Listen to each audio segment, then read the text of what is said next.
Direct News TV. July 18, 2023. Ukraine's Zelenskky says Russia blackmails world with food access. Ukrainian President Volodymyr Zelensky said that no one has the right to destroy the food security of any nation and the world has an opportunity to show Russia that it does not allow blackmail.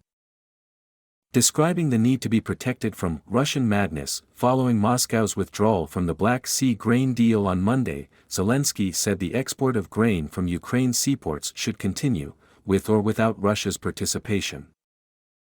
Ukraine's exports provided food security for 400 million people, Zelensky said, and Russia cannot be allowed to hold such a vital supply ransom to its whims.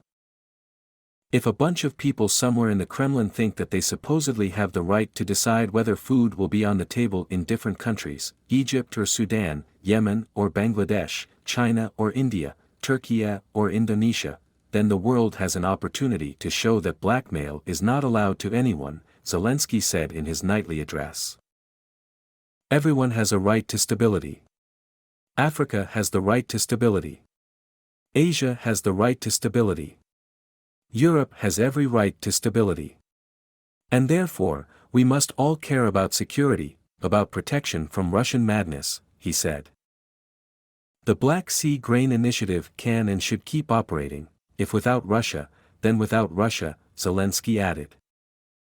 Ukraine, along with the United Nations and Turkey, which brokered the original deal with Russia, can jointly continue the operation of the food corridor and the inspection of vessels, the Ukrainian leader said.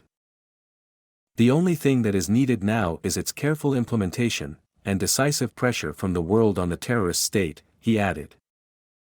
There was widespread condemnation and outcry over Russia's decision on Monday to end its participation in the deal, which allowed the export of Ukrainian grain from the country's Black Sea ports.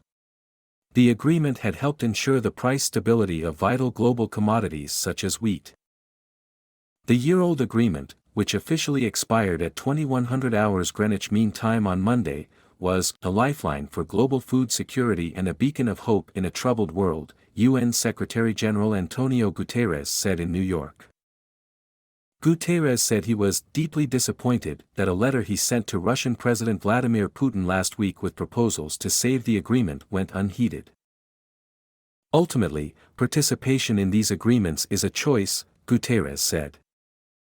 But struggling people everywhere and developing countries don't have a choice. Hundreds of millions of people face hunger and consumers are confronting a global cost of living crisis, he said. Kremlin spokesman Dmitry Peskov said on Monday that Russia was suspending its participation and would only return once conditions relating to Russian produce are met. Moscow says it wants obstacles to exports of Russia's food and fertilizer lifted in exchange for further cooperation in the Black Sea grain deal.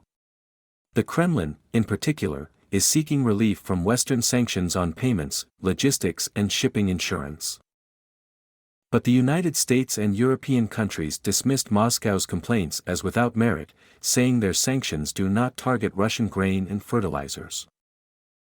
The U.S. will continue to work with other countries to ensure the movement of grain out of Ukraine, White House National Security Council spokesman John Kirby said.